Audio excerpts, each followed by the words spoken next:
आज की इस दिलचस्प चर्चा में सभी का बहुत बहुत स्वागत है। आज हम एक ऐसी क्लासिक कहानी का विश्लेषण करने वाले हैं जो शायद हम सब ने बचपन में सुनी होगी, द वेरी हंग्री कैटरपिलर।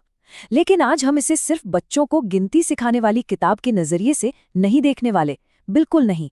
आज का ये एक्सप्लेनर हमें दिखाएगा कि कैसे ये कहानी असल में बचपन के पोषण और स्वस्थ खाने की आदतों को समझने का एक परफेक्ट ब्लूप्रिंट है। तो चलिए बिना किसी देरी के इस कैटरपिलर की दिलचस्प आहार यात्रा में गहराई से उतरते हैं। इस पूरी यात्रा को हम 5 मुख्य पड़ावों में समझेंगे। पहला, प्राकृतिक प्रवृत्तियां और भूख। दूसरा, स्वस्थ फलों की दिनचर्या। फिर शनिवार का वो जंक फूड बिंज, उसके परिणाम और सुधार। और आखिर में उचित पोषण से होने वाला विकास। तो आइए सबसे पहले चरण से शुरू करते हैं, प्राकृतिक प्रवृत्तियां और भूख। कहानी की शुरुआत ही कितनी दिलचस्प है ना। रविवार की एक गर्म सुबह होती है और पॉप, अंडे से एक नन्हा कैटरपिलर बाहर आता है और बाहर आते ही उसे क्या महसूस होता है? बहुत तेज भूख। यह हमें एक बहुत ही बुनियादी बात याद दिलाता है। भूख कोई ऐसी चीज नहीं है जो हम सीखते हैं। यह जन्म से ही हमारे अंदर मौजूद एक प्राकृतिक जैविक वृत्ति है। एक बढ़ते हुए शरीर को तुरंत ऊर्जा की जरूरत होती ही है। अब इस कहानी में एक लाइन है जो बार बार आती है, लेकिन वह अभी भी भूखा था। ये लाइन असल में तृप्ति यानी सटाइटी के संघर्ष को बहुत ही खूबसूरती से समझाती है। होता क्या है कि एक बहुत ही छोटा लेकिन तेजी से बढ़ता हुआ शरीर लगातार ईंधन मांगता है। इस नन्हे कैटरपिलर के लिए पूरी तरह से संतुष्ट महसूस करना सच में एक चुनौती है।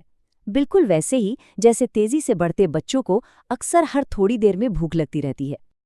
अब आगे बढ़ते हैं दूसरे चरण की तरफ, स्वस्थ फलों की दिनचर्या।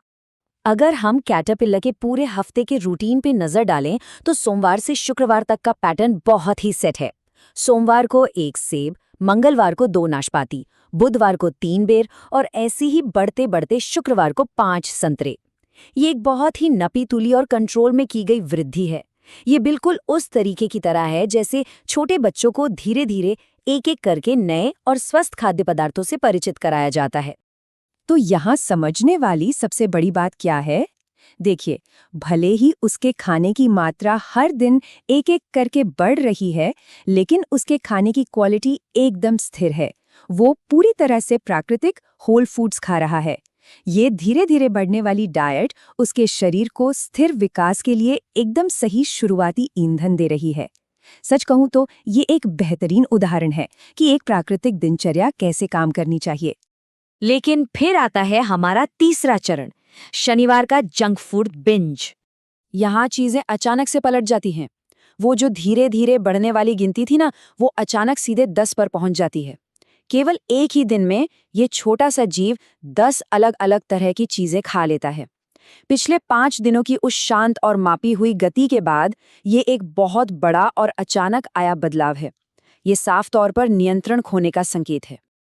जरा इस लिस्ट को देखिए, चॉकलेट केक, आइसक्रीम कोन, अचार, स्विस चीज, सलामी, लॉलीपॉप, चेरी पाई, सॉसेज, कपकेक और तरबूज। मतलब ये पूरी तरह से अराजक है। इसमें भयानक मात्रा में चीनी और बहुत ज्यादा प्रोसेस्ड खाना शामिल है। प्राकृतिक फलों से हटकर ये उस स्थिति को दिखाता है जब खाने पर कोई रोक टोक नहीं रहती। ये उस स्थिति का एकदम सटीक प्रतीक है जब बच्चों को जंक फूड की असीमित छूट मिल जाती है और वो सब कुछ खा लेना चाहते हैं। अब इस बिंज के बाद क्या होता है, ये हम देखेंगे हमारे चौथे चरण में, परिणाम और सुधार। और नतीजा वही हुआ जिसका डर था। उस रात उसे पेट दर्द हुआ। एक साथ इतनी सारी अत्यधिक प्रसंस्कृत और चीनी से भरी बेमेल चीजें खाने का ये एक सीधा और नेगेटिव असर था। शरीर तुरंत सिग्नल देता है कि भाई ये ईंधन मेरे लिए सही नहीं है। ये पेट दर्द कहानी का सिर्फ एक मजेदार हिस्सा नहीं है, बल्कि ये पोषण से जुड़ी गलतियों का एक बहुत ही रियल फिजिकल रिएक्शन है। यहाँ पर विरोधाभास बिल्कुल साफ दिखाई देता है।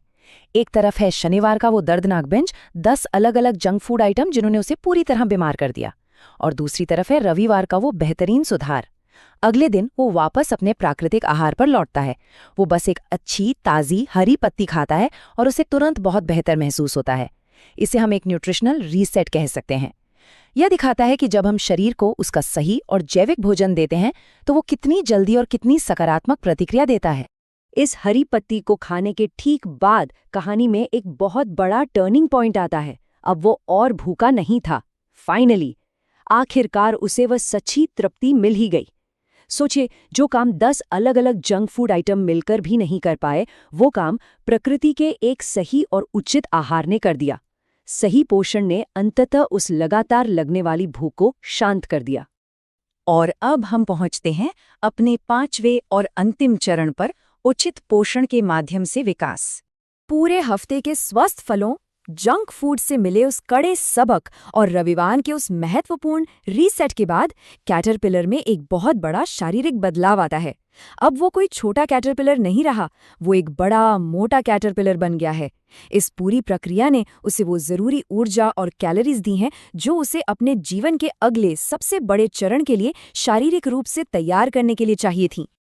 लेकिन यहाँ एक और दिलचस्प बात है, सिर्फ अच्छा भोजन ही काफी नहीं होता। सही विकास के लिए समय और पर्याप्त आराम भी चाहिए। वो अपने चारों ओर एक छोटा सा घर, जिसे ककून कहते हैं, बनाता है।